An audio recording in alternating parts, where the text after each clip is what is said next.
ஆபத்து நேரிலும் துயரம் சுமையிலும் அவர் சாந்தி எனக்கு தந்தாரார்.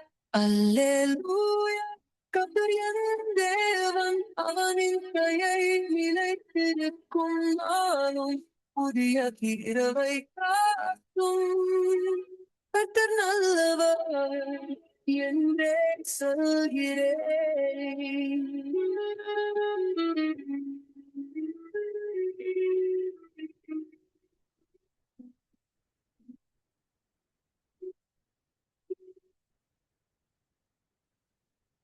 கர்த்தர் நாமமே உயர்த்துவேன். கரிசனம் நிறைந்த தேவன் அவர், என் பாவம் மன்னித்து வாழ்க்கை தருகிறார். கர்த்தர் எப்போதும் நன்மை செய்கிறார்.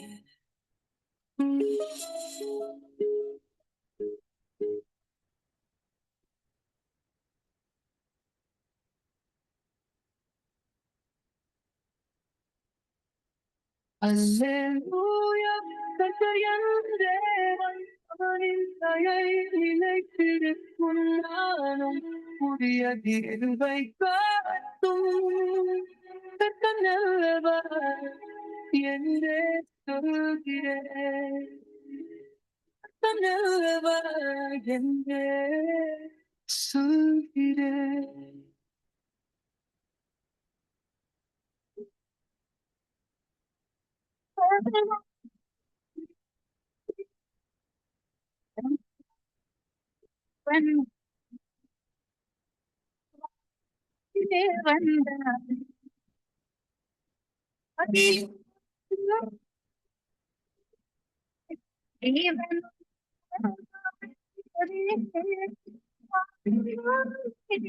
மாறினாலும் அகாத வார்த்தை தேவன் வார்த்தை.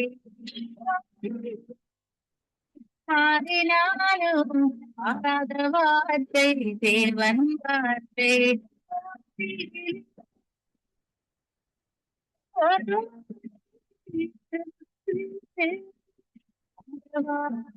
தேவன்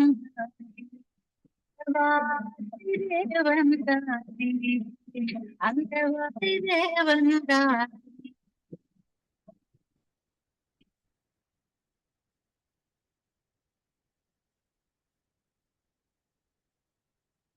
நியாயாதிபதிகள் 21ஆம் அதிகாரம். இஸ்ரவேலர் மிஸ்பாவிலே இருக்கும்போது நம்மில் ஒருவனும் தன் குமாரத்தியை பென்யமீனருக்கு விவாகம் பண்ணி கொடுப்பதில்லை என்று ஆணையிட்டிருந்தார்கள். ஆகையால் ஜனங்கள் தேவனுடைய வீட்டிற்கு போய் அங்கே தேவ சந்நிதியில் சாயங்காலம் மட்டும் இருந்து சத்தமிட்டு அழுது, இஸ்ரவேலின் தேவனாகிய கர்த்தாவே, இன்று இஸ்ரவேலில் ஒரு கோத்திரம் குறைந்து போகத்தக்கதாக இஸ்ரவேலில் இந்த காரியம் நேரிட்டது என்ன என்றார்கள். மறுநாளிலே ஜனங்கள் காலமே எழுந்திருந்து அங்கே ஒரு பலிபீடத்தை கட்டி சர்வாங்க தகன பலிகளையும் சமாதான பலிகளையும் செலுத்தினார்கள். கர்த்தருடைய சந்நிதியில் மிஸ்பாவுக்கு வராதவன் நிச்சயமாய் கொலை செய்யப்பட கடவன் என்று அவர்கள் பெரிய ஆணையிட்டிருந்தபடியால் இஸ்ரவேல் புத்திரர் கர்த்தருடைய சந்நிதியில் சபை கூடின போது இஸ்ரவேலுடைய எல்லா கோத்திரங்களிலும் இருந்து வராதே போனவர்கள் யார் என்று விசாரித்தார்கள். இஸ்ரவேல் புத்திரர் தங்கள் சகோதரராகிய பென்யமீனரை நினைத்து மனஸ்தாபப்பட்டு, இன்று இஸ்ரவேலில் ஒரு கோத்திரம் அறுப்புண்டு போயிற்றே, மீந்தி இருப்பவர்களுக்கு மனைவிகள் கிடைக்கும்படி நாம் அவர்களுக்காக என்ன செய்யலாம்? நம்முடைய குமாரத்திகளில் ஒருத்தியையும் அவர்களுக்கு கொடுப்பதில்லை என்று நாம் கர்த்தர் மேல் ஆணையிட்டுக் கொண்டோமே. இஸ்ரவேலின் கோத்திரங்களில் மிஸ்பாவிலே கர்த்தருடைய சந்நிதியில் வராதே போன யாதொருவர் உண்டோ என்று விசாரித்தார்கள். அப்பொழுது கீலேயாத்தில் உள்ள யாபேசின் மனுஷரில் ஒருவரும் பாளையத்தில் சபை கூடின போது வரவில்லை. ஜனங்கள் இலக்கம் பார்க்கப்பட்ட போது கீலேயாத்தில் இருக்கிற யாபேசின் குடிகளில் அங்கே ஒருவரும் இருந்ததில்லை.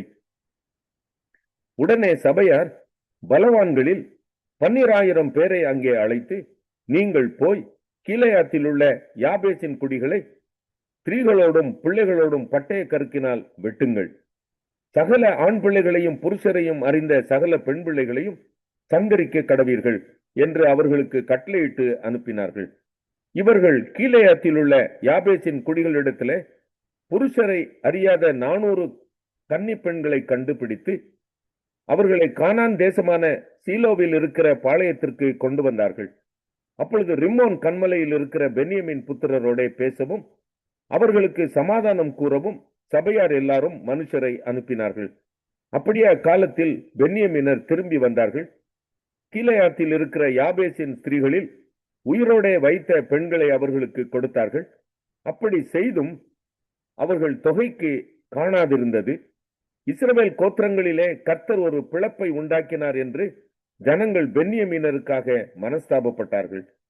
பென்யமின் கோத்திர ஸ்திரீகள் அழிந்தபடியினாலே மீதியான மற்ற பேர்களுக்கும் மனைவிகள் கிடைக்கும்படி என்ன செய்யலாம் என்று சபையின் மூப்பரானவர்கள் கேட்டு, இஸ்ரவேலில் ஒரு கோத்திரம் நிர்மூலமாகாதபடிக்கு தப்பினவர்களுடைய சுதந்திரம் பென்யமீனுக்கு இருக்க வேண்டுமே, நாமோ நம்முடைய குமாரத்திகளில் அவர்களுக்கு பெண் கொடுக்க கூடாது, பென்யமீனருக்கு பெண் கொடுக்கிறவன் சபிக்கப்பட்டவன் என்று இஸ்ரவேல் புத்திரர் ஆணையிட்டார்களே என்றார்கள். பின்னும் இதோ பெத்தேலுக்கு வடக்கே பெத்தேலில் இருந்து சீகேமுக்கு போகிற பாதைக்கு கிழக்காகவும் லிபோனுக்கு தெற்காகவும் இருக்கிற சீலோவிலே வருஷந்தோறும் கர்த்தருக்கு பண்டிகை கொண்டாடப்படுகிறதே என்று சொல்லி அவர்கள் பென்யமின் புத்திரரை நோக்கி, நீங்கள் போய் திராட்சை தோட்டங்களிலே பதிவிருந்து சீலோவின் குமாரத்திகள் கீத வாத்தியத்தோட நடனம் பண்ணுகிறவர்களாய் புறப்பட்டு வருகிறதை நீங்கள் காணும்போது திராட்சை தோட்டங்களிலிருந்து புறப்பட்டு உங்களில் அவரவர் சீலோவின் குமாரத்திகளில் ஒவ்வொரு பெண்ணை பிடித்து பென்யமின் தேசத்திற்கு கொண்டு போங்கள். அவர்களுடைய தகப்பன்மாராகிலும் சகோதரராகிலும் எங்களிடத்தில் முறையிட வரும்போது நாங்கள் அவர்களை நோக்கி, எங்கள் நிமித்தம் அவர்களுக்கு தயவு செய்யுங்கள், நாங்கள் யுத்தம் பண்ணி அவனவனுக்கு மனைவியை வாங்கி கொடுக்கவில்லை, உங்கள் மேல் குற்றமுண்டாக இப்போது நீங்கள் அவர்களுக்கு மனைவிகளை கொடுக்கவும் இல்லை என்போம் என்று சொன்னார்கள்.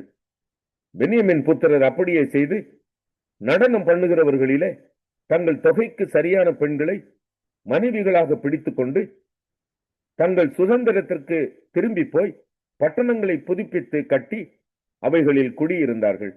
இஸ்ரவேல் புத்திரரும் அக்காலத்திலே அவ்விடம் விட்டு அவரவர் தங்கள் கோத்திரத்துக்கும் தங்கள் குடும்பத்துக்கும் போய் அவரவர் தங்கள் சுதந்திரத்தில் சேர்ந்தார்கள். அந்நாட்களிலே இஸ்ரவேலில் ராஜா இல்லை, அவனவன் தன் தன் பார்வைக்கு சரி. ஏசாயா 41ஆம் அதிகாரம். தீவுகளே, எனக்கு முன்பாக மௌனமாயிருங்கள், ஜனங்கள் தங்கள் பெலனை புதிதாக்கி கொண்டு சமீபித்து வந்து பின்பு பேசக்கடவர்கள். நாம் ஒருமிக்க நியாயாசனத்துக்கு முன்பாக சேருவோம். கிழக்கிலிருந்து நீதிமானை எழுப்பி தமது பாதப்படியிலே வரவழைத்தவர் யார்? ஜாதிகளை அவனுக்கு ஒப்புக் கொடுத்து அவனை ராஜாக்களுக்கு ஆண்டவனாக்கி அவர்களை அவன் பட்டயத்துக்கு தூசியும் அவன் வில்லுக்கு சிதறடிக்கப்பட்ட தாளடியுமாக்கி அவன் அவர்களை துரத்தவும் தன் கால்கள் நடவாதிருந்த பாதையிலே சமாதானத்தோட நடக்கவும் பண்ணினவர் யார்? அதை செய்து நிறைவேற்றி ஆதி முதற்கொண்டு தலைமுறைகளை வரவழைக்கிறவர் யார்? முந்தினவராயிருக்கிற கர்த்தராகிய நான் தானே, பிந்தினவர்களோடும் இருப்பவராகிய நான் தானே. தீவுகள் அதை கண்டு பயப்படும், பூமியின் கடையாந்திரங்கள் நடுங்கும். அவர்கள் சேர்ந்து வந்து ஒருவருக்கு ஒருவர் ஒத்தாசை செய்து திடன்கொள் என்று சகோதரனுக்கு சகோதரன் சொல்லுகிறான். சித்திர வேலைக்காரன் தட்டானையும் சுத்தியாலே மெல்லிய தவிடு தட்டுகிறவன் அடைக்கல்லின் மேல் அடிக்கிறவனையும் உற்சாகப்படுத்தி இசைக்கிறதற்கான பக்குவம் என்று சொல்லி அது அசையாதபடிக்கு அவன் ஆணிகளால் அதை இறுக்குகிறான். என் தாசனாகிய இஸ்ரவேலே, நான் தெரிந்து கொண்ட யாக்கோபே, என் சிநேகிதனான ஆபிரகாமின் சந்ததியே, நான் பூமியின் கடையாந்தரங்களிலிருந்து உன்னை எடுத்து அதன் எல்லைகளிலிருந்து அழைத்து வந்து, நீ என் தாசன், நான் உன்னை தெரிந்து கொண்டேன், நான் உன்னை வெறுத்து விடவில்லை என்று சொன்னேன். நீ பயப்படாதே, நான் உன்னுடனே இருக்கிறேன். திகையாதே, நான் உன் தேவன், நான் உன்னை பலப்படுத்தி உனக்கு சகாயம் பண்ணுவேன். என் நீதியின் வலது கரத்தினால் உன்னை தாங்குவேன். இதோ உன்மேல் எரிச்சலாய் இருக்கிற யாவரும் வெட்கி இலச்சை அடைவார்கள். உன்னோட வழக்காடுகிறவர்கள் நாசமாகி ஒன்றுமில்லாமற் போவார்கள். உன்னோட போராடினவர்களை தேடியும் காணாதிருப்பாய். உன்னோட யுத்தம் பண்ணின மனுஷர் ஒன்றுமில்லாமல் இல் பொருளாவார்கள். உன் தேவனாய் இருக்கிற கர்த்தராகிய நான் உன் வலது கையை பிடித்து, பயப்படாதே, நான் உனக்கு துணை நிற்கிறேன் என்று சொல்லுகிறேன். யாக்கோபு என்னும் பூச்சியே, இஸ்ரவேலின் சிறு கூட்டமே, பயப்படாதே, நான் உனக்கு துணை நிற்கிறேன் என்று கர்த்தரும் இஸ்ரவேலின் பரிசுத்தரமாகிய உன் மீட்பர் உரைக்கிறார். இதோ போரடிக்கிறதற்கு நான் உன்னை புதிதும் கூர்மையுமான பற்களுமுள்ள யந்திரமாக்குகிறேன். நீ மலைகளை மிதித்து நொறுக்கி குன்றுகளை பதருக்கு ஒப்பாக்கி விடுவாய். அவைகளை தூற்றுவாய்.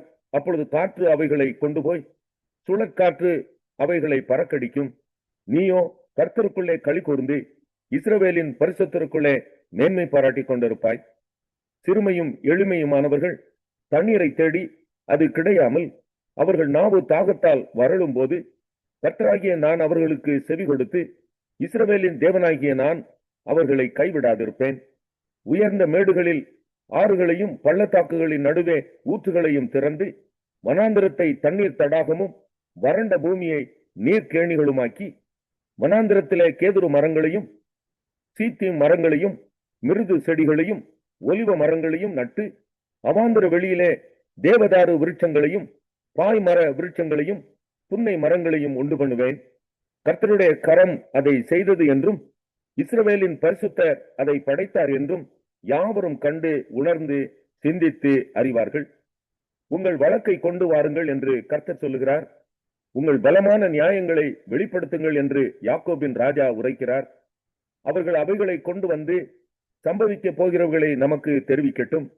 அவைகளில் முந்தி சம்பவிப்பவைகள் இன்னவைகள் என்று சொல்லி நாம் நம்முடைய மனதை அவைகளின் மேல் வைக்கும்படிக்கும் பிந்தி சம்பவிப்பவைகளையும் நாம் அறியும்படிக்கும் நமக்கு தெரிவிக்கட்டும். வரும் காரியங்களை நமக்கு அறிவிக்கட்டும்.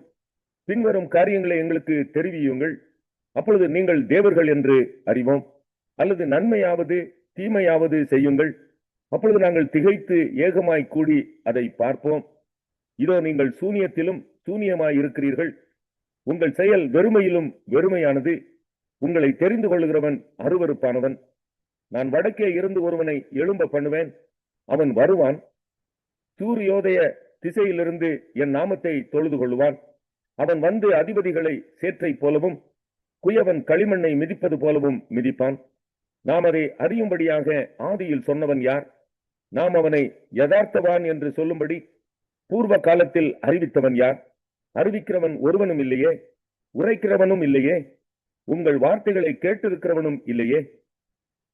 முதல் நானே சீயோனை நோக்கி இதோ அவைகளை பார் என்று சொல்லி எருசலேமுக்கு சுவிசேஷகரை கொடுக்கிறேன். நான் பார்த்தேன், அவர்களில் அறிவிக்கிறவன் ஒருவனும் இல்லை. நான் கேட்கும் காரியத்துக்கு பிரதியுத்தரம் கொடுக்கத்தக்க ஒரு ஆலோசனைக்காரனும் அவர்களில் இல்லை. இதோ அவர்கள் எல்லாரும் மாயை, அவர்கள் கிரியைகள் விருதா, அவர்களுடைய விக்கிரகங்கள். அப்போஸ்தலனாகிய யோவான் எழுதின 2ஆம் நிருபம்.